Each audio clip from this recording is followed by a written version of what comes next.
Sejam bem-vindas, bem-vindos ao Intimamente Pod, um podcast que é feito por mulheres, com mulheres e para mulheres, aqui no estúdio Alena. O estúdio tá lindão e a gente tá com uma convidada aqui especial, que é a Dani, novamente com a gente. Para quem não me conhece, meu nome é Juliana Torres, eu sou fisioterapeuta pélvica, especialista em saúde da mulher e em sexualidade humana. Eu sou Evelyn de Home, psicoterapeuta, especialista em sexualidade e também em relacionamento e comportamento. E a gente está aqui hoje com a nossa queridíssima Dani, que vocês já conhecem, que a gente já falou com ela semana passada, justamente falando sobre sexualidade, qualidade de vida, intimidade, também sobre acessórios, né, Dani? Dani, te apresenta de novo pra gente, que vai ver que alguém não assistiu o episódio passado, inclusive é pra assistir, viu? Então assista. Mas, Dani, se apresenta de novo, por gentileza. Eu sou a Dani Araújo, sou amiga delas. Também teve lá no... Eu sou a Daniela Araújo, eu sou administradora, sócia proprietária da Love Mania Sexy Shop, sou pós-graduada em sexualidade, sexologia e sexualidade humana. E também sou amiga delas. Brincadeira. Ótimo que faz parte do currículo. Do currículo. Eu sou amiga da menina. De Evelyn Landhover. Eu sou amiga de quem? De Evelyn Landhover, sabia? As brincadeiras à parte, né? Eu sou esta pessoa aí que vos fala e que adora falar sobre sexualidade. E o episódio de hoje tá bem legal. A gente vai falar sobre histórias e tabus na indústria de produtos sensuais. Sim. Até porque a gente tem muitos tabus. A Dani trouxe um pouco no episódio passado sobre os obstáculos, né? Os desafios que ela enfrenta pelo fato dela ter lojas que trabalham com produtos sensuais e que, inclusive, no episódio passado foi sobre ser aliado na saúde sexual, né, Dani? Exatamente. E quem trabalha nesse ramo, assim, sofre bastante preconceito, sabe? Porque as pessoas confundem muitas coisas, né? Acham que não é um trabalho sério, acham que a gente não tá ali, de fato, para ajudar, para contribuir, para somar. E é um grande desafio trabalhar com a sexualidade, eu acho que num todo, né? As pessoas podem até, talvez, olhar de uma outra forma um profissional da saúde, né? Que tá ali ajudando nessas questões, mas quando se trata do sexy shop, tem esse olhar mais da promiscuidade, da coisa errada, de como se não fosse uma empresa ou algo sério, né, a ser considerado. E a gente tá aí todos os dias lutando contra isso, levando informações. Por isso que é tão importante a gente fazer esse trabalho, né? De estar associando também o sexy shop a essa pegada mais da saúde, para que as pessoas consigam enxergar o sex shop como um aliado. Perfeito, Dani. Eu lembro que no nosso evento, para quem não sabe, no ano passado, eu, Evelyn e Dani fizemos um evento sobre sexualidade feminina. A gente conseguiu reunir... Tudo sobre sexualidade feminina. Tudo sobre sexualidade feminina. A gente conseguiu reunir em torno de 180 mulheres, Sim. Não foi, meninas? Foi muito bom. Na verdade, não. A gente teve 282 mulheres. Sério? Foi. Caramba, Porque, olha. na verdade, o número de inscritos eram para 300 pessoas.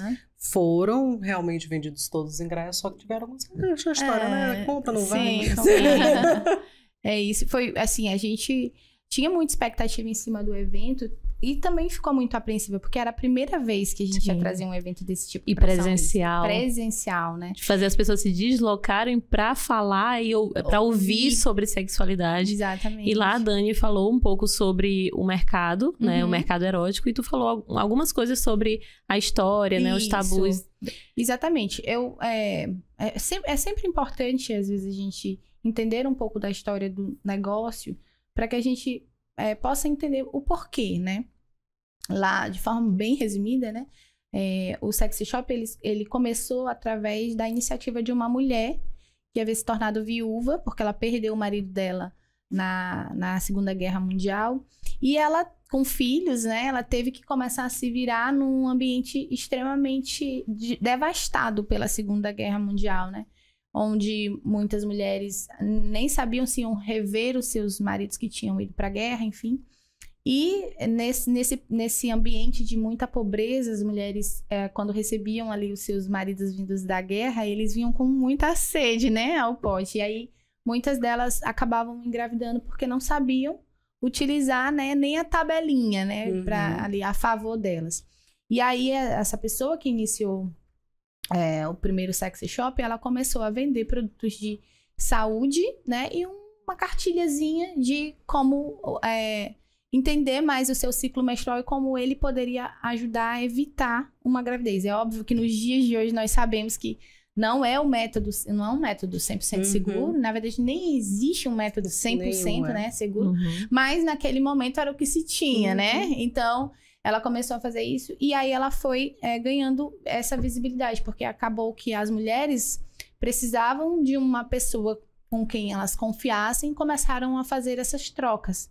E aí ela abriu uma loja, começou a vender essas tabelinhas, essas cartilhas com produtos de higiene também. Ela ensinava também como as mulheres e os homens deveriam fazer a higienização correta da região íntima. E aí ela foi crescendo, né? Foi cada vez tendo essa demanda. Até que as cidades, assim, os países em volta começaram a enxergar aquele ambiente como lucrativo e aí começaram a expandir. Só que quando chegou nessa expansão para outras cidades na Europa, eles começaram também a colocar cabines de filmes eróticos. Então, os homens, quando iam para lá, eles tinham a possibilidade de se masturbar dentro desses ambientes, dentro dessas lojas. E a sociedade começou a enxergar o sexy shop, né, como um local de promiscuidade, né, onde os homens iam ali para assistir filmes pornô, enfim. Também foi uma época de revolução, né, de liberdade sexual. Então, as pessoas começaram a se mostrar em relacionamentos homoafetivos e também começaram a frequentar. Então, foi se criando esse estigma desses ambientes como um local de promiscuidade, um local ruim, e que não era nada disso quando ele iniciou, né? Mas, de toda forma, eles foram ganhando o público, né? Isso foi expandindo ao redor do mundo. Hoje, as lojas de sexy shop, elas se apresentam também como esses espaços seguros, né? De produtos que vão ajudar em questões de disfunções, de autoconhecimento, de prazer, né? E a gente está todo dia fazendo esse trabalho de conscientização, que ele é um local onde você pode comprar produtos que vão melhorar a sua qualidade de vida, seu desejo, a saúde também. A gente tem muitos itens que vão ser utilizados por profissionais, por exemplo, a Juliana também tem acessórios que ela indica que os pacientes comprem lá, porque tem coisas que você não vai encontrar na farmácia, né? Então, o sexy shop, ele é esse ambiente onde você pode adquirir esses produtos também para sua saúde, né? É verdade. Muitos, como a Dani falou, né? Muitos produtos a gente indica na fisioterapia pélvica para fazer o estímulo das fantasias sexuais. E a gente até falou no episódio passado, fantasia não é só o sentido literal de usar uma fantasia para estimular o cérebro, mas de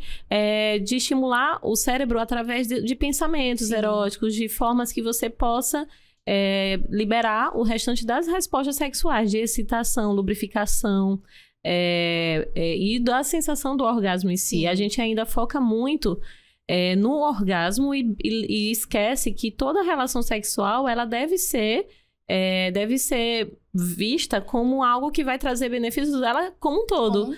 E o orgasmo é só a cereja do bolo do que tá vindo ali depois, né? Mas a relação sexual, o ideal é que você consiga ver ela, pensar em usufruir de todo momento, daquela conexão que você tá tendo ali com a outra pessoa, esse momento de intimidade, até para que o cérebro ele consiga entender que é um momento que vai ser seguro, que vai ser legal, que vai ser divertido, que vai ser um momento do teu dia que não é para gastar mais energia. Porque, tô cansada, tô estressada e não quero ter relações. Pelo contrário, deveria ser um momento que ia desestressar. Exato. Então, o sex shop traz produtos que tanto vai estimular essa libido, essa excitação, quanto o orgasmo e também as dores nas relações sexuais. Além também de que a gente faz, né, a associação pensando numa forma multi da saúde mental, que no caso é o trabalho da Evelyn também. Para quem ainda não entendeu, a nossa logo, que foi criada pela Carol, do Cacriação, tá bem legal porque é o símbolozinho do microfone com a vulva e mente de saúde mental também. Cara, né? Por isso que deixamos separadinho. Quando vocês colocaram, eu fiquei, meu Deus, que máximo. Eu disse, íntima, tem até saúde íntima. Mente, olha a Evelyn na mente. Intimamente é uma coisa da gente. Pode. De podcast, pode. Pode tudo. Foi muito interessante. Parabéns, viu? Extremamente criativa. Bem legal. E eu imagino, Dani, que existam muitos desafios, Sim. né, no mercado erótico.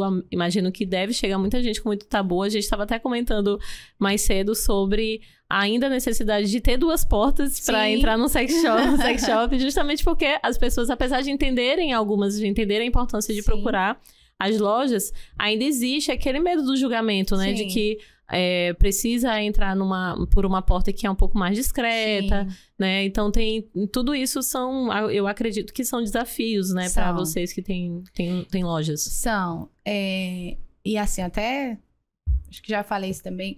Várias vezes em que a gente tem essa troca, eu falo por ser também cristã, né, evangélica. As pessoas... Aí o preconceito, ele é dobrado. Ele é dobrado porque as pessoas, elas acreditam que não é possível as 2 coisas caminharem juntas, né? Tipo assim, eu não posso ser evangélica, cristã, enfim, e eu não posso ser dona de sexy shop e falar de sexo tão abertamente quanto eu falo. Por quê? Porque criou-se mais um tabu, um estigma que a pessoa que é cristã, que é assim, enfim, ela não pode falar sobre isso, né? E refletindo também essa semana sobre essas questões, né, por que é tão difícil? E para vocês terem noção, eu fiz o lançamento de um jogo, né? Ontem, sábado, lá na loja, e eu gravei um vídeo com o Jonathan, né, com meu esposo, falando sobre isso. Gente, eu me senti tão culpada. Assim, foi mesmo, foi. Né? Me senti... E aí, assim, o primeiro comentário que veio no vídeo foi uma pessoa falando assim, nossa, que lindos, parecem 2 atores pornô. Meu Deus. Aí, aquilo ali meio que acabou comigo, sabe? Por quê? Porque as pessoas, elas não conseguem enxergar a diferença de sensualidade de um casal ser sensual de um casal ser pornográfico. Tipo assim, a única coisa que tava ali no vídeo, ele beijando minha orelha, tipo, meu pescoço, a gente dando um beijo, eu dando um beijo na barriga dele e fazendo um arranhão ali no mamilo, sabe? E eu disse assim, gente, aonde é que tá a pornografia nisso aqui, sabe? E eu fiquei... Sim. E aí as meninas vieram, e às vezes a gente precisa que alguém venha falar algo pra gente, pra que a gente possa se sentir seguro e afirmar o nosso posicionamento. Ela, Dani, não fica assim porque vocês foram sensuais. E você estava com o seu marido, você não mostrou nada demais. E assim, se as pessoas julgarem, infelizmente, a gente tá, né? Todo mundo é suscetível a isso. E não é fácil, mesmo trabalhando já há quase 6 anos já com o mercado erótico, eu ainda tenho que provar para as pessoas, ainda preciso provar para as pessoas que aquilo ali é o meu trabalho, né? Que eu preciso adotar algumas posturas e comportamentos para divulgar o meu trabalho, mas que isso aqui não influencia no que eu sou. Eu sei quem eu sou, eu sei o que eu sou, né? E eu sei também o que eu faço e o propósito do que eu faço. Mas na cabeça da grande maioria das pessoas, não, né? Sim. Eu lembro que quando meu esposo começou a trabalhar onde ele trabalha, ele recebia muitas perguntas também. Ele, tu não te incomoda da tua mulher trabalhar com isso? Ele, não me incomoda, porque ela não tá fazendo nada de errado. As pessoas, elas criam esses padrões para elas, né? De que um trabalho, ele só é um bom trabalho se ele seguir aquilo que a sociedade espera. Sim. Se fugir um pouquinho daquilo... Aí eu já preciso te colocar aqui de lado, né? Ou de, como que tu vai explicar isso pra tua filha? Eu disse, gente, como um trabalho normal. Então, eu tenho que estar provando o tempo todo a minha capacidade, o meu valor, a profissão. Eu tenho que estar mostrando isso para as pessoas e às vezes isso é cansativo. Sim. Já chegou um determinado ponto que eu digo, não tô mais nem aí, eu penso o que quiser e tal. E quão complexa é a sexualidade, né? Eu tenho muita curiosidade, eu desconheço o mundo da pornografia, sobre os atores, né? Como que eles vivem em relação a tudo isso por conta de todas as questões sobre a sexualidade. Eu acredito que tem todo... Tem um filme pesadíssimo sobre isso. Depois eu vou dar uma olhadinha no nome e vou indicar. Legal, deve ser muito legal fala justamente sobre uma garota que ela resolve ser atriz pornô e sobre todas as dificuldades e situações super complicadas que ela passa para está introduzida nessa indústria. Tudo deu introduzida nessa indústria. E assim, na verdade, acaba sendo muito pesado. Sim. Esse filme ele é muito pesado, Sim. não só, obviamente, pela ideia do que está inserido nesse contexto, mas principalmente pelo relato dela, literalmente dos sofrimentos, humilhações, Sim. o que ela passa dentro Deve ter disso. muita coisa. Né? A perspectiva que os homens têm diante desses comportamentos, Sim. as expectativas. Uhum. Geralmente quem grava os vídeos são homens, então assim, a visão da sexualidade é através da visão do homem, do Uhum. fetiche do homem. Sempre a mulher como E aí, objeto, exato, né? então Uhum. assim, ela tá sempre naquele lugar de endeusar o falo. né? Sim. Então, a gente vê muito isso, aí tu estava falando sobre essa questão, né? Tu vende produtos eróticos, Quanto tu é que se dona de confunde, uma né? loja de produtos eróticos. Eu, como sexóloga, por exemplo, e psicóloga, eu já cheguei a receber diversos directs, assim, de perguntas super inapropriadas. Sim. Já Da recebi... mesma forma comigo. Já Super recebi chato, né? coisas no meu WhatsApp, que assim, lá no meu Instagram tá o meu WhatsApp para agendamento, Sim. né? E a pessoa diz assim, você ensina na prática, no consultório, sobre sexo... Gente, não é isso. Não é isso. Mas parece que sempre que você tá inserida num contexto de sexualidade, você é sexualizada. Sim. Uhum. Você perde sua identidade como indivíduo, você perde sua identidade, inclusive, como autoridade Uhum. naquele conteúdo, naquele conhecimento, e você passa a ser também objeto. Sim. E é um negócio super inapropriado, porque uma coisa não tem nada a ver com Lá a na outra. loja, assim, meu Deus, inúmeras vezes. A gente já perdeu as contas de quantas vezes a gente recebeu nudes. Isso vem de homens. Que, Sim, assim, até hoje nós nunca recebemos nudes de uma mulher, né? Sim. A gente já recebeu, assim, uma cliente super, sabe, cheia de si, de autoestima super elevada, sabe, segura. Aí a gente incentivando pra comprar lingerie, aí ela vai, experimenta uma peça, enfim. E aí, quando ela chega em casa, ela manda pra gente, nossa, eu arrasei, tá? E aquilo pra gente é gratificante, porque Sim, olha o sim. que ela tá mostrando pra Sim. gente. Ela quer mostrar o resultado e agradecer, porque a gente incentivou como ela tava se sentindo bem. Com homens, não. Homens é a foto do pênis, se eu mandar a foto, tu tem como verificar qual é o produto que cabe, sabe? Aí, de você ter que estar explicando que não é assim, que a gente não tira medida, que a gente não vai ensinar como talvez eles estejam pensando. A gente dá a recomendação de uso. E óbvio que quando você vai dar uma recomendação de uso, você vai falar palavras, né? Claro. Olha, você vai passar assim, tantos minutos assim, nessa região aqui e tal. E você precisa adequar Usar a sua comunicação. linguagem a cada cliente, Claro, que não é sim. igual, né? Tem gente que Claro. tem um nível de entendimento do que a gente vai falar maior do que outras pessoas. Uhum. E é incrível como o sexo é uma coisa tão natural na cabeça do homem, que às vezes você falar a palavra pênis, aquilo ali vai gerar um processo de excitação. Uma sensação de intimidade que Isso, não há. Que não há, Uhum. né? E é um desafio, é um enorme desafio, mas apesar de todos os pesares, eu me sinto extremamente feliz e realizada fazendo o que eu faço, trabalhando com o que eu trabalho. Se disserem, me perguntarem, Dani, nunca pensou em desistir? Já teve momentos assim que eu me senti, talvez não seja aqui. Cheguei até várias vezes a pedir pra Deus, Senhor, se isso aqui não for pra mim, então faça com que isso aqui vá quebrando, sabe? Pelo contrário, foi crescendo. Te mostrando o contrário. Né? Eu disse, não, então é pra eu ficar... E todas as vezes que eu tenho um retorno positivo, um feedback positivo de uma cliente, de um cliente, poxa, você ajudou a gente a resolver um problema, a gente tá bem, a gente ia se separar, mas agora a gente conversou. Aí a gente observa que o resultado, ele é muito mais positivo do que essas questões mais pontuais do negativo, né? Uhum. E aí, hoje, na minha cabeça, é muito claro o seguinte, eu não tenho como trabalhar com sexualidade e não falar sobre sexualidade.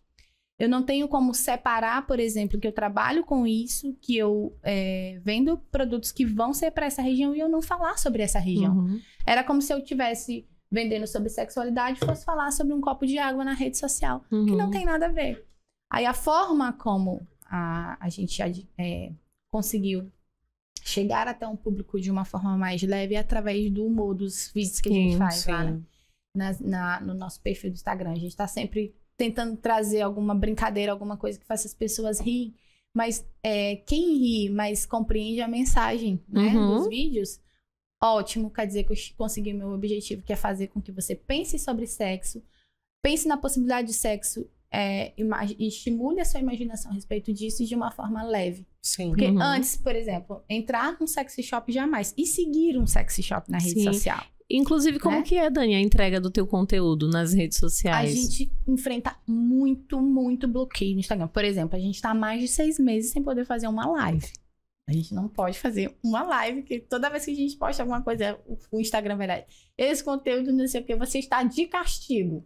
Só daqui a 3 meses pra você fazer uma live. Então, assim, a gente tem muito conteúdo derrubado pela própria página. A gente que ainda nem começou a estar de castigo. Já tá de castigo. Eu não sei se o Instagram entendeu o que é de conteúdo.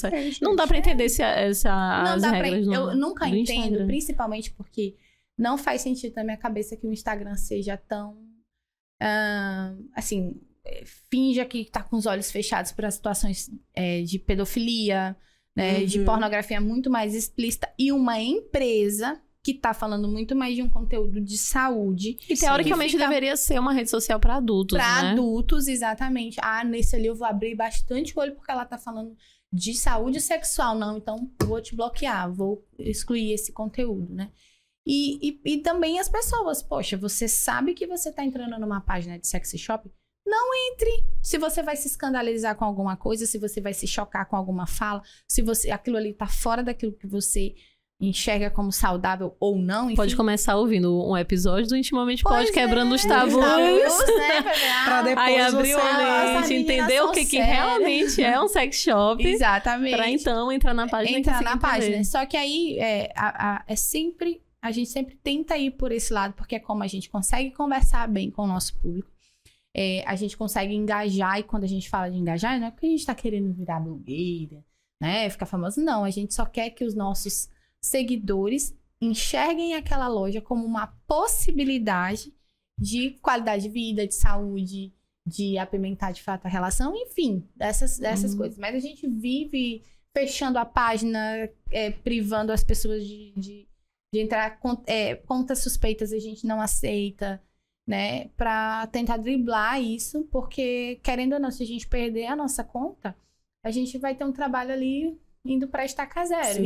Eu imagino quão difícil deve ser, Dani, porque o meu conteúdo, ele é de fisioterapia pélvica. Eu trago sobre sexualidade, pensando principalmente nas disfunções sexuais. Sim. E eu já sou muito barrada, muito conteúdo não é entregue, ou quando eles não dificultam a postagem em si, no sentido de que eu consigo, tá lá na minha página. Só que não é feita a entrega pra pessoa, e muitas vezes também a pessoa não consegue me ver lá nos stories, mesmo que ela acompanhe a página por um tempo, ela pesquisando, quando ela começa a digitar, ainda não aparece meu nome, ela tem que digitar completo para que ela consiga me encontrar. Fora, por exemplo, os seguidores que o Instagram desconecta, deixa, tipo assim, faz com que tu deixe de seguir, né? Some também. Mensagens que não aparecem. Tudo isso. Então, gente, um enorme desafio. Por isso que eu sempre digo, cara, quando as pessoas vêm me pedir conselhos, porque eu queria começar a trabalhar com isso. Eu digo, vamos lá, posso te ajudar. Mas eu já queria que você entendesse que você vai ter esses desafios. Você se sente confortável para falar sobre isso, a pessoa não. Então não entra. Porque você não vai ter como chegar até uma pessoa que já tem tabus, vergonhas, preconceitos, inseguranças, se você for também um profissional inseguro. Se você for uma pessoa que não vai conseguir tímida, falar naturalmente sobre isso. Né? No consultório eu vejo, por exemplo, essa perspectiva também como um lugar que eu tenho que trazer. Eu preciso fazer perguntas muito íntimas. Sim. Né? Porque para eu entender o que está acontecendo, por exemplo, numa dinâmica de um relacionamento de alguém, tanto no relacionamento individual, vai uma mulher lá ser atendida por mim, ou vai um homem ser atendido por mim, ou um casal, eu vou ter que fazer perguntas íntimas, né? E eu vou precisar fazer perguntas muito pessoais. Então, se eu for uma pessoa que me constranjo ao falar sobre isso, né? Se eu for perguntar, tá, vocês praticam sexo oral, por exemplo, né? Se eu for perguntar isso, eu disse assim, então, quais são as práticas íntimas que vocês têm, né, Sim. na vida sexual Fazendo de aquele vocês? rodeio, O que vocês fazem quando vocês iniciam um processo de intimidade, né? Se eu for entrar nessa coisa assim hiperformal, constrangida, de não posso falar isso, não posso perguntar aquilo, inclusive muitas das vezes alguns casais, quando eu vou pontuar especificamente sobre sexualidade, eu aviso, eu digo, ó, hoje a gente vai falar especificamente sobre as dinâmicas sexuais de vocês. Sim. E eu vou fazer perguntas muito íntimas, muito pessoais. Então eu gostaria que vocês entendessem que esse aqui é um lugar de segurança, é um lugar onde vocês podem falar, é um lugar onde vocês vão poder também me fazer perguntas sobre como vocês podem dinamizar isso de uma forma mais funcional para vocês. Mas eu vou fazer perguntas muito pessoais. Sim. Muitos casais, muitos homens, muitas mulheres já estiveram lá no consultório e ainda assim se constrangiam de conversar isso no ambiente que é para ser acolhedor total isso, de né? intimidade, né? Sim. De só eu e a pessoa ali. É uma coisa que eu falo, inclusive, na fisioterapia, quando a pessoa chega, eu falo que eu agradeço a confiança em fazer uma avaliação íntima no sentido físico, porque eu vou estar avaliando a região íntima, e íntimo pessoal, porque a pessoa vai precisar levar sobre as suas questões pessoais também, né? Sim. Então, acaba sendo isso tudo somado, né? Então, na fisioterapia, a gente também tem essa questão de que a gente também precisa, como profissional, se sentir tranquilo o máximo possível, porque dentro da sexualidade são muitas coisas que a gente traz, questões nossas pessoais que a gente tem que o tempo inteiro tá tentando neutralizar o máximo possível. Sejam questões religiosas, sejam questões culturais, de costumes, a forma como você entende, né, como que funciona a sexualidade, porque você vai estar recebendo ali um paciente que tem as suas próprias questões, os seus próprios valores. Suas próprias crenças as suas também, próprias né? crenças e de religiões completamente diferentes. E eu acredito que nas tuas lojas cheguem né, clientes de todas as religiões, de todas, né, todos os pensamentos. Como que é pra ti? Tem muitas perguntas, muitas dúvidas dos clientes? Por exemplo, tá com 15 dias que a gente foi num fornecedor, que a gente foi comprar as lingeries do Dia dos Namorados. E aí, a gente tava lá conversando com a menina do caixa e tal. Aí ela, beleza. Sempre que a gente tem a oportunidade, a gente convida. Nossa loja tá muito legal, segue a gente no Instagram. Primeira coisa que a gente faz é segue a gente no Instagram, porque aí quando as pessoas olham a doidice lá da gente, aí a gente já acredita que já tem uma barreira, assim, a ser quebrada ou quebrada, né? Ela, não vou porque eu sou evangélica. Aí eu disse, mas eu também sou. Aí a minha sócia, ela é crente. Não é da Igreja Assembleia de Deus Pastor Raposo, né? Que tem esse meme, né?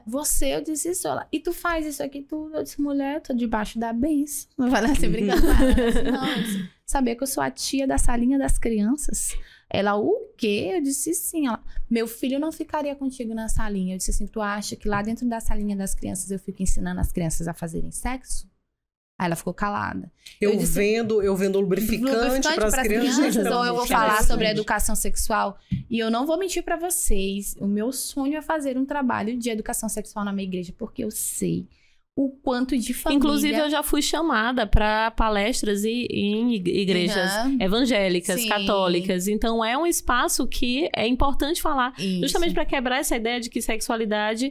É só o primeiro só o sexo em si. Sujo e pecaminoso. Pecaminoso. Porque, pecaminoso, na verdade, algo que não pode... Promíscuo. Né? Porque, na verdade, o que acontece?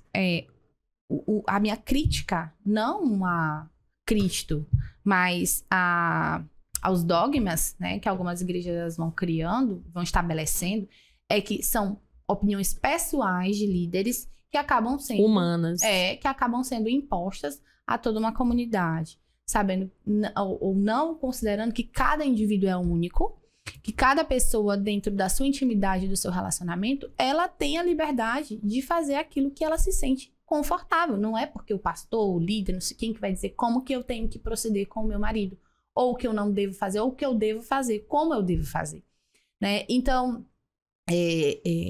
a primeira etapa que a gente precisa quebrar em relação à educação sexual é a gente fazer as pessoas compreenderem que enquanto você não fizer o indivíduo se conhecer, se amar, se respeitar, se compreender ele não vai ser um bom companheiro, uma boa companheira para outra pessoa que também não se conhece, né? Por isso, tantas crises, por isso, tantos relacionamentos que entram em situações extremamente deprimentes, assim, de violência, né? Dentro de igrejas e porque não é evangélico, a gente tem que sustentar essa posição de casado, custe o que custar, né? Tanto de tabu, né, que tem tanto em relação a isso de achar que pelo fato de ser um relacionamento que está dentro de uma igreja não existam relacionamentos tóxicos, né? Inclusive eu estava conversando ontem com uma prima que também é psicóloga, e ela trabalha especificamente com o público LGBT.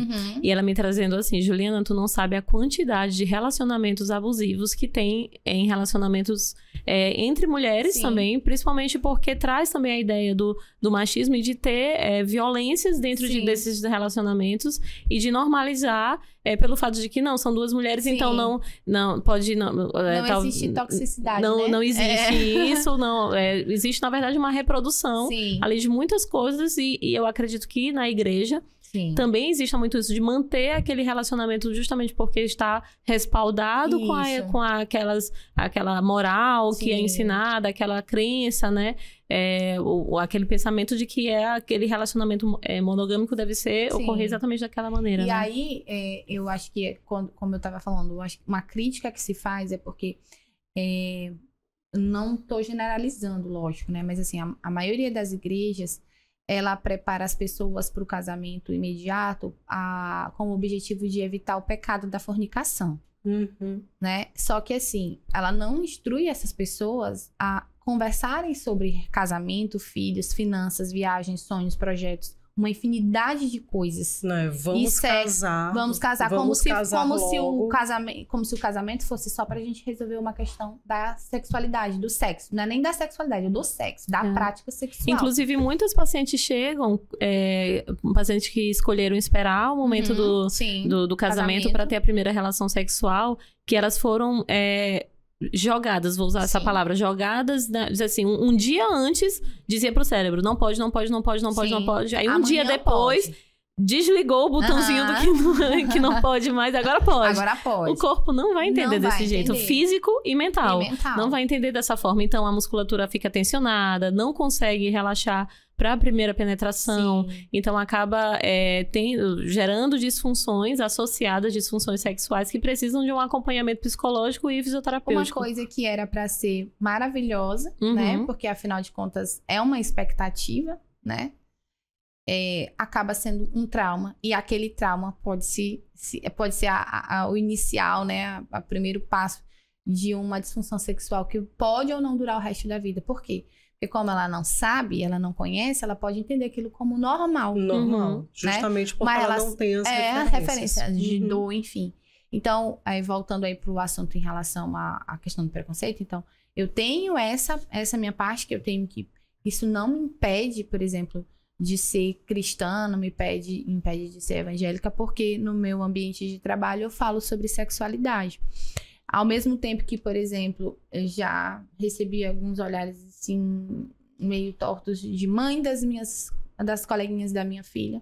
Não sei se as pessoas acham que eu falo sobre essas questões assim tão intimamente com a minha filha de 7 anos de idade, que não é.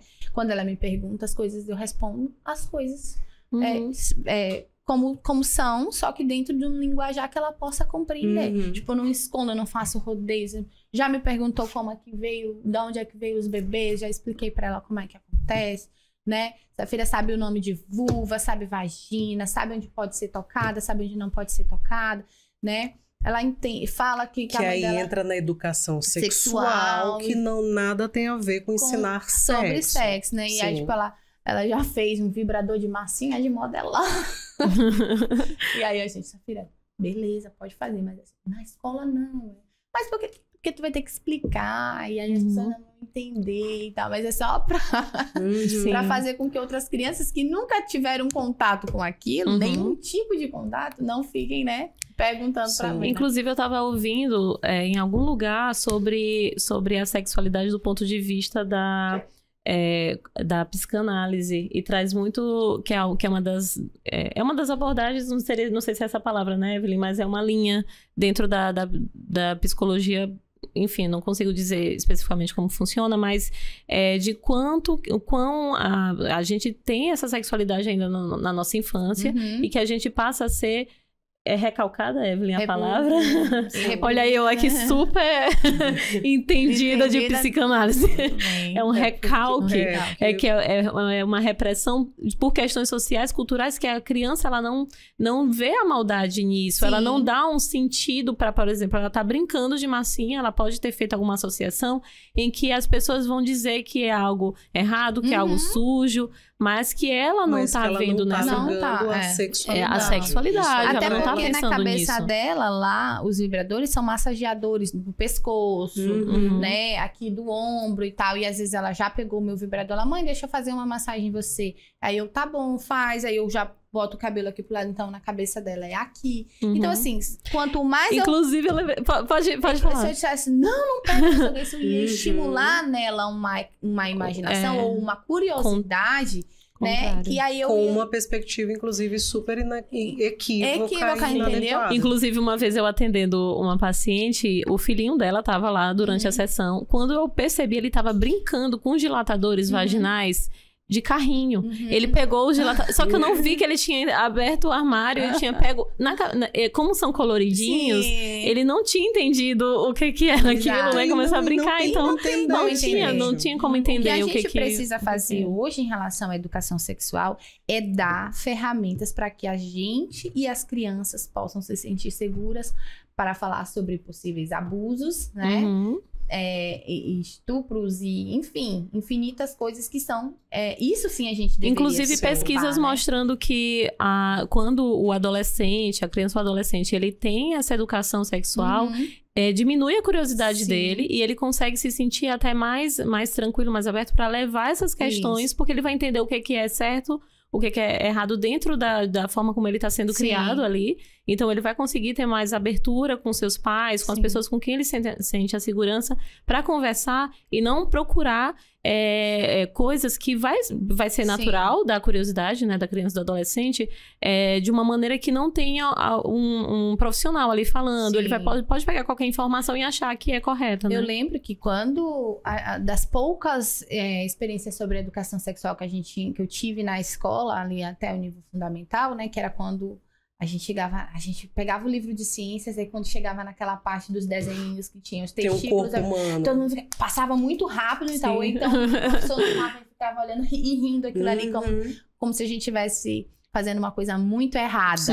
Tava vendo uma revista pornô. E aí quando o professor chegava pra falar, aquele burburinho, aquela risadinha que de ninguém levar a sério, né? A importância. Por quê? Porque a gente vem de uma proibição da fala, do comportamento, de tudo que está relacionado à sexualidade, e a gente sempre vai se sentir desconfortável quando for falar de sexualidade, porque a gente foi o tempo todo estimulado a não falar. Eu acho que isso é que faz com que a sexualidade seja esse tabu tão grande, porque ela é muito proibida de ser discutida. Tudo que a gente tem abertura para falar, a gente se sente confortável, a gente vai falar de forma mais natural. Mas todas as vezes que isso é sobre a sexualidade, é baixinho, é no oculto, é no privado, porque o medo da pessoa, sei lá, contar... gente, todo mundo faz sexo, né? E se você se sente confortável para falar sobre isso com Juliana, é um risco que você corre, né? De contar e isso sair. Mas assim, é natural. Todo mundo faz sexo. Todo mundo. Alguns com as práticas menos comuns, outras com as práticas mais comuns, mas isso é uma coisa natural. E enquanto nós não enxergarmos que a gente precisa falar da sexualidade como de fato ela é, a gente vai ter pessoas traumatizadas, a gente vai ter pessoas em situação de sofrimento, a gente vai ter jovens que não sabem se relacionar no mínimo, porque não tem compreensão de si, né? A gente vai ter casamentos, relacionamentos frustrados, infelizes, né? Tóxicos. Inclusive, né? BBB colocando absorvente interno para absorver xixi. O xixi. Né? Uma vez eu passei por uma polêmica no Twitter por conta disso. Eu fiz uma publicação falando que era importante a educação sexual porque estava tendo uma prova de resistência e uma das BBBs colocou um absorvente interno achando que ia absorver o xixi, sendo que são canais diferentes. E aí, quando eu falei sobre isso no Twitter, muita gente condenou. Quando eu percebi, já estava viralizando.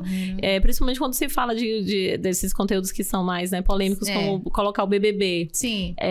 Então, viralizou que eu perdi o controle dos comentários. As pessoas já estavam comentando por mim, me defendendo, porque existiam muitos comentários, principalmente vindo de homens, falando: que absurdo uma mulher não pegar um espelhinho hoje em dia e olhar que lá embaixo tem 12 buracos. Aí eu, querido, primeiro... Não são somente 12 buracos.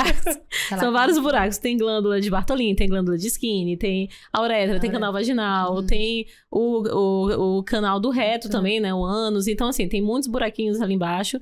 E a gente precisa, né, falar sobre a educação sexual justamente para que as pessoas consigam entender essas diferenças da própria anatomia. E falando assim, essa daí... E sem saber que eu sou fisioterapeuta pélvica, que eu trabalho atendendo 10 pacientes no dia ali falando eu sobre sei de todos os buracos que estão lá embaixo. Eu conheço, né? Falando, essa daí não deve ter assistido aula de ciências na escola. Meu querido, eu tive aula de ciência falando o que era sistema reprodutor feminino, canal vaginal, útero e ovários. Mas eu, particularmente, né, eu ouvi também de várias pessoas falando que também não tiveram a educação de mostrar o que é uma vulva, a diferença ali de clitóris, não tinha nem acesso ao que era o clitóris, a anatomia real. Sabe, hoje, 2024, não sabe o que é um clitóris. Sim.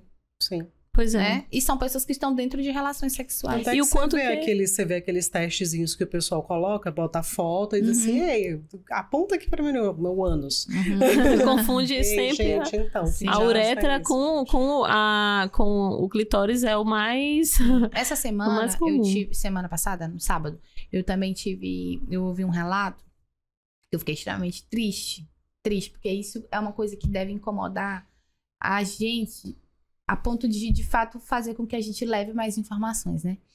Uma pessoa me contou que uma pessoa conhecida dela sofreu abuso sexual aos 14 anos de idade. E foi perguntar para uma criança de 8 anos por onde o bebê ia sair. Mulher de 14 anos foi abusada e no abuso ela engravidou. E ela não sabia nada. E ela foi perguntar para uma criança de 8 anos por onde aquele bebê ia sair. Quando eu ouvi isso... Caramba! Deu vontade de chorar. Eu falo assim, dá vontade de chorar. Porque assim... e a família escondeu o abuso. Sim. Né? Para não virar o escândalo. Porque nós sabemos que a grande parte dos abusos acontece dentro de casa. Sim, de casa. Os abusadores são ali. Pais, tios, vizinhos, exatamente. primos, pessoas próximas ao convívio. Porque assim... A gente só se escandaliza com estupro se for um desconhecido, não sei o quê, não sei, mas se for dentro da família, aí a gente quer proteger a vítima, inclusive o estuprador. E o estuprador. E aí, assim, 14 anos de idade, já menstruava. O que aquela criança sabia da vida com uma criança na barriga, né? Então, são esse tipo de situações que a educação sexual, ela entra. A criança de 8 anos, eu não sei, né? A de 14 se sentindo segura para perguntar para uma de 8 que sabia menos ainda do que tinha acontecido. Então, quando a gente pensa em sexualidade e em educação sexual, a gente está falando por onde uma criança vai entrar, por onde uma criança vai sair. Sim. Pelo menos de forma natural, Inclusive, né? eu tive na minha infância um contato com uma coleguinha da minha turma, que eu fui entender muitos anos depois, né? Já depois eu acredito que já na pós-graduação, que eu fui lembrar, desbloqueando memórias, né?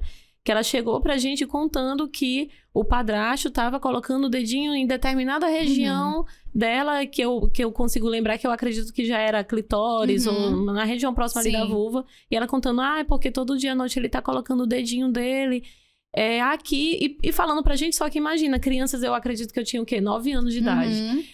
E a gente não fez nada com aquela informação. Nada. Não sei mais nem... Eu lembro do primeiro nome dela, mas não sei mais onde mora, o que aconteceu depois. Não sei mais nada, mas era ela falando, comunicando pra coleguinhas o que tinha acontecido. E ela falando, eu lembro que ela falava assustada pra gente, mas a gente não conseguia entender. Inclusive, eu acredito que nem ela entendia o que estava acontecendo. Ela só chegou assustada e contando o que estava acontecendo. Sim. Agora, você imagina, por exemplo, Juliana, se naquela época você tivesse tido uma educação da qual, eu não tô fazendo uma crítica à educação que você recebeu, não, mas, por exemplo, se alguma das coleguinhas tivesse tido algum tipo de educação que falava, olha, se alguém mexer aqui... Essa aqui é uma região, né? Essa é uma região, não pode, você tem que falar pra alguém. Aí até a forma como os pais, eles também receberam, a forma como eles receberam as gerações, né? Então a gente também não consegue culpar os pais, os professores na época, justamente porque não é estimulado. Não é estimulado. Isso de dar essa educação sexual. A partir do momento que existe alguém que tem a possibilidade de quebrar esse ciclo de violência... Alguém isso já é uma coisa positiva, porque se alguma coleguinha chegasse e falasse para a professora, que falasse para a diretora, que chamasse a mãe, que talvez poderia nem saber do que estava acontecendo, ou falasse para a mãe, a mãe procurasse a escola, a gente ia, né?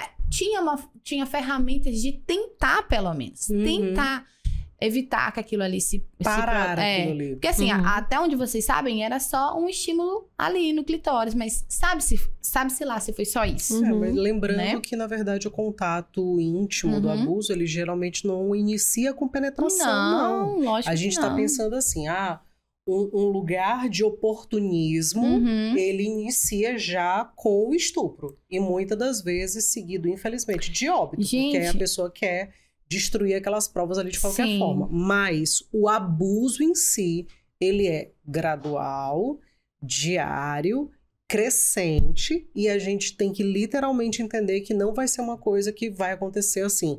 Vai ser primeiro, a pessoa vai chegar, vai convencer, vai conversar, vai tocar aos poucos. Não vai, geralmente, no começo, gerar dor. Vai sempre naquele negócio de tô fazendo um carinho, não sei o quê. Então, assim... A ideia que a gente tem sobre o abuso é simplesmente essa ideia do jogou a pessoa ali, tirou a roupa e estuprou. Não é assim. O ambiente íntimo, exatamente que é um ambiente que acontece em 80% das situações de abuso, de estupro, de aliciamento, é gradual. Não é uma coisa que acontece simplesmente ali, rapidinho, não. Eu acho que só acontece se a pessoa tiver só uma oportunidade, talvez. Mas é por isso que eu disse do oportunismo. Né? Se for uma situação de oportunidade, tipo assim, eu entrei numa casa, a criança tá sozinha, não sei o quê, e aí você vai para aquele lugar onde você vai aproveitar aquela situação, aproveitar, né? Ao máximo a situação, porque realmente você vai para esse lugar. Mas, geralmente, quando são pessoas de convivência, o negócio é gradual e contínuo. Sim, até porque a pessoa não vai querer logo plantar a prova logo, né? Ele quer ter aquela oportunidade de estender aquele abuso para mais situações. Eu, por exemplo, conheço uma pessoa que ela foi estuprada várias vezes pelo pai, quando criança, e ele estuprava só no ânus, né? Fazia a penetração anal. Pra não deixar, entre aspas, o rastro, né? E a criança não entendia aquilo, né? E aí depois ela ganhava uma recompensa por ter deixado, que era uma coisa que ela gostava muito. Não vou falar porque, enfim, mas assim... E o quão é importante, né? Pra gente finalizar o nosso episódio de hoje, o quão é importante profissionais da sexualidade, né? Falando sobre... que trabalha com sexualidade humana, no caso da Evelyn, psicóloga, e o fisioterapeuta pélvica, a Dani, que ela trabalha diretamente com o mercado, né? Com pessoas que vão chegar ali tirando muitas dúvidas e, quem sabe, em potenciais também para fazer essas práticas que podem ter em todos os ambientes, tanto chegando para a Evelyn, com alguns questionamentos, quanto para a fisioterapia também, fisioterapia pélvica. E o quão é importante, né, Dani? Eu admiro muito o teu trabalho, principalmente desde o dia que eu te ouvi falar dessa visão também mais técnica, digamos assim, do assunto, não só da parte da loja em si, da venda de um produto, mas o quão inteligente tu és, o quão segura tu traz, tu traz o assunto, do quão entendida tu está, né? Isso é de extrema importância, por isso que eu indico muito a loja da Dani, porque eu sei que ela tem muita segurança naquilo com que ela trabalha, Sim. né? Ela procurou fazer a formação dela. Dentro disso, além de várias outras coisas que estão ali associadas, né? Vários cursos, tudo que tu procura, fazer um treinamento da tua equipe, Sim. até para conseguir observar em relação a esses tipos de comportamentos e entender também o teu papel social, Exato. né, Dani? Exatamente. Eu acho que quanto mais pessoas nós conseguirmos trazer para o nosso time. Sim. Independente da religião, como tu Exato. traz. O que é legal o episódio de hoje, porque Dani traz essa visão do mercado e traz a questão da religião Da dela também, religião, né? E que é uma coisa que as pessoas elas acham que não pode andar junto, né? Tipo assim, não, você trabalha com isso, você não pode ser aquilo, e vice-versa. E aí eu mostro, né, que pode, que tá tudo bem, né? E talvez, assim, o escândalo que algumas pessoas enxerguem, eu penso, está talvez na forma como ela foi apresentada para aquilo, né? Eu também não fui apresentada para aquilo da forma como hoje eu sou. Isso aqui não é reflexo, por exemplo, de uma educação sexual que a minha mãe me deu. Isso aqui é uma construção. Só que hoje, quando eu adotei essa postura e tomei a decisão de estudar sobre a sexologia, sexualidade, enfim, a minha ideia era, de fato, propagar informações seguras, evitar dor, evitar abusos, evitar relações, de alguma forma, o meu trabalho ajudar essas pessoas e, principalmente, educar uma sociedade para um assunto que a gente precisa colocar na mesa, escrachar mesmo, falar como se deve, para a gente tentar diminuir ou evitar que situações, relacionamentos, pessoas estejam em situação de sofrimento. Né? Perfeito, Dani. A gente agradece a tua presença aqui. Obrigada. Muito obrigada por trazer todo esse conhecimento. Sempre fica um gostinho de quero mais. Vamos conversar mais um pouco. Inclusive, eu tava aqui pensando, eu disse, gente, a gente tinha um tema, a gente foi para outro tema. Exatamente, Normal, a gente gente, vai normal. quando vai juntando. Mas a assunto. gente pode sim vir mais vezes falar, ter esse bate-papo, Sim. né? Não, nosso trabalho, nós três juntas, principalmente, não tem fim. Não, é o relacionamento tóxico, segundo relacionamento Evelyn. A gente tóxico, tá... Verdade. Quando a gente chega a hora de ir embora, não, foi tão bom e tal. Mas... Aí Evelyn, eu vou ter que te ver toda semana. Agora. Toda semana. Relacionamento tóxico. Ela já chega pra mim, Juliana, olha, tem evento dia tal, hora tal. Não E me assim importa tu minha vai. agenda, não. Tu vai, vai, tu te vai, vira. é isso. O evento é justamente esse. Gente, não é porque eu sou abusiva, não, viu, gente? Não sou abusiva. Não. Mas é Só um muito pouquinho. bom. É muito bom. Uma dosagem saudável de boa, toxicidade. super de Engraçado que, tipo assim, quando nós estamos juntas, o assunto é sempre sexo. Sempre sexo, assim. Mas não porque é uma coisa impositiva. É porque flui também. É um ambiente tão é natural, seguro, normal, natural. E eu acredito, assim, não sei vocês, mas em algumas rodas eu queria falar sobre, Sim. né? Uhum. E eu não consigo, não tenho essa abertura. E aí, nos ambientes com as pessoas que eu me sinto bem, eu quero fazer essa troca. Sim. Porque eu preciso melhorar, entender, enxergar talvez de outra perspectiva, aprender, né? E tem gente que não quer aprender, Sim. né? Tem gente que não quer nem pensar em aprender. E não é aprender a fazer. É aprender a pensar sobre, né? Até para ajudar outras pessoas, caso Até porque quando quando a gente pontua, só para finalizar, gente, senão a gente vai continuar. Vai embora, amanhã. Quando a gente pontua sobre, a gente sempre conversa sobre sexo, a gente precisa lembrar que sexo, que a gente tá falando aqui, sexualidade, gente, carinho é sexualidade, atração é sexualidade, como a gente se relaciona com os outros é sexualidade, aquilo que a gente deseja é sexualidade, como a gente se sente com o nosso corpo, como a gente se sente com o outro, o estímulo, a autoestima, a percepção íntima, o nosso cérebro é sexualidade. A libido que você tem pra fazer uma atividade física, como eu sempre falo, tudo é sexualidade. Não é a gente tá falando, é a OMS. É a OMS que, inclusive, fala, né, diz lá que é isso. Sim. Só que, quando a gente vai para esse lugar de sexualidade, infelizmente as pessoas pensam especificamente em sexo e logo pensam em penetração e logo pensam em intimidade. Não é isso, tá? sexualidade é tudo aquilo que nos forma e que, infelizmente, a gente acha que a gente vai aprender ali no pornô, a gente acha que a gente vai aprender assistindo o conteúdo ali da blogueira que vai falar sobre aquilo ali que ela faz, não sei o quê, vai aprender, inclusive, com aquela pessoa que vai dizer que pompoarismo é bom para todo mundo. Não é assim. Procurem especialistas, procurem pessoas qualificadas, vejam conteúdo de qualidade, não se alimentem das dinâmicas da pornografia, que infelizmente elas são um desserviço para a intimidade, para a dinâmica sexual. Ah, Evelyn, mas aí eu assisto com meu companheiro. Gente, quer assistir? Tem muito cenário, né? Porque é filme. Vai para aquele cenário, lugar realmente de entender aquilo ali como, de repente, um acessório ali para o seu cérebro estimulante. Mas não se alimente daquilo como conteúdo de referência. Dizer, não, aquilo ali é que é o certo, é assim que as pessoas têm relação. É por isso que a gente está fazendo esse podcast, é por isso que a gente está falando, por isso que foi criado o Intimamente Pode, justamente para a gente desmistificar, deixar acessível, deixar fácil de ser entendido. E por isso que a gente vai sempre convidar pessoas maravilhosas, como a Dani, para estar aqui com a gente. Obrigada. Gente, fala um pouquinho de ti, Dani, onde que a gente pode te encontrar, qual é a tua loja, onde que fica? Olha, eu falo sobre sexualidade no meu perfil da loja, né? Não falo sobre sexualidade no meu perfil pessoal, porque ali é minhas loucuras, minhas ideias.